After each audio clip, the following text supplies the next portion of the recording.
For startups hiring engineers and engineers looking to join them, this podcast is for you. Hi, welcome to Your Next Tech Startup. I'm having a quick chat with Jossie, who's a friend of mine and also an executive coach for engineering leadership. I had told her about some of the challenges that I was having as a recruiter dealing with fake candidates. And then she pinged me and said, my client just dealt with a fake recruiter. And I was just like, what are you talking about? Like, I've never heard of a fake recruiter. So, Jossie, tell us about the fake recruiter. Yeah, so one of my coaching clients who, she works at a very large tech company. She's been there for a while, so she hasn't done the recruiting thing in a bit. She's VP level, and she gets this email, and it sounds like a great opportunity. It's for like a VP of platform role. They flatter her, say her experience is perfect. But then as she goes back and forth, they're insisting on getting her resume before they're willing to even hop on a call with her. And she sends it to me and she's like, I don't know why they're not willing to talk to me. And so so that's the start of it. Which, yeah. And you're totally right that typically if a recruiter reaches out to a candidate, the recruiter does not insist on a resume. It's kind of like, oh, if you could have an updated resume, great, but like it's by no means a requirement. Right. And so she forwarded me the chain and she's like, okay, like how do I navigate this? And I saw a number of red flags in the email for it to watch out for. Yeah, so the first one was Gmail. It came from a Gmail email address instead of the recruiting company. So that was actually the first red flag for me. Yeah. When I glanced over it, I'm so happy you sent it to me. The one that actually stuck out to me the most was tech stack. And I was just like, there's no way that's the tech stack. Yes, that was the other thing too. Like I knew the tech stack of the company that they were claiming they had a job for. And I was like, no, this isn't the right tech stack. Yeah. And then you had pointed out, and that they mentioned you don't have to have a degree. Yes, and they mentioned that twice in the email chain, which is a very odd thing to mention for like a VP level role. Well, and that they mentioned it in the ideal candidate section was super weird. Like I was like, you would never say you don't have to have something when you're talking about like your wish list. Absolutely.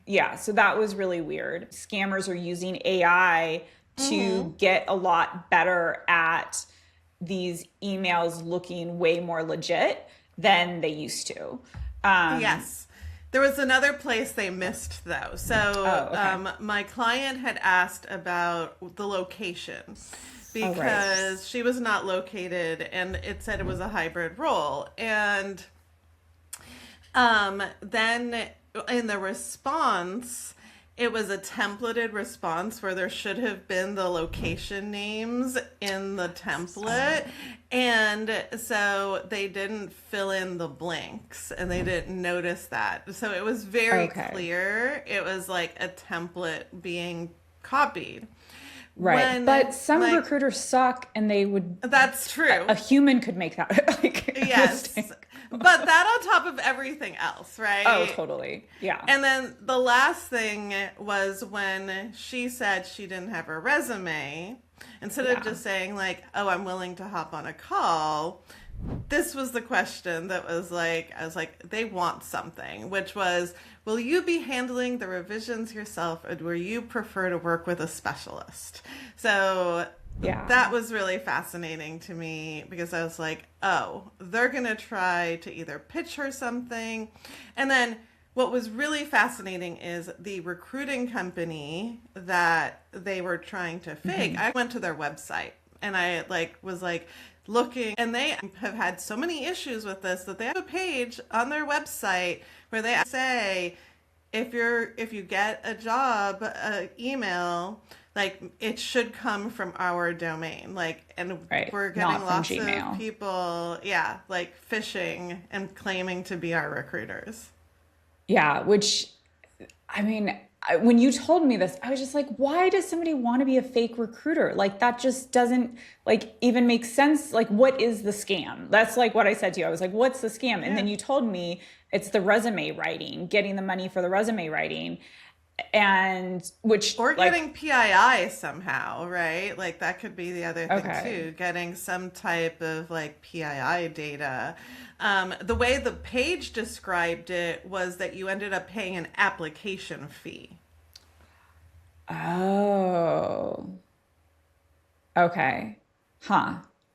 But which is insane. Like a Right. VP of a tech company paying an application fee to like to apply to a job that you were sourced for Yeah. is I think they're trying to scam the wrong level. Yeah, But maybe the exactly. thinking was that people at that level have the money to pay.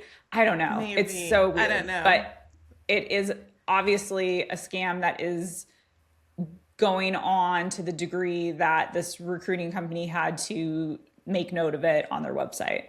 So, so it's important for people to know because you know the job search is already tough enough right now. Like you can't you have to be careful. Yeah, you have to be careful. So fake candidates, fake recruiters, this world of AI, it's interesting. Well, thank you so much for telling the story. Of course.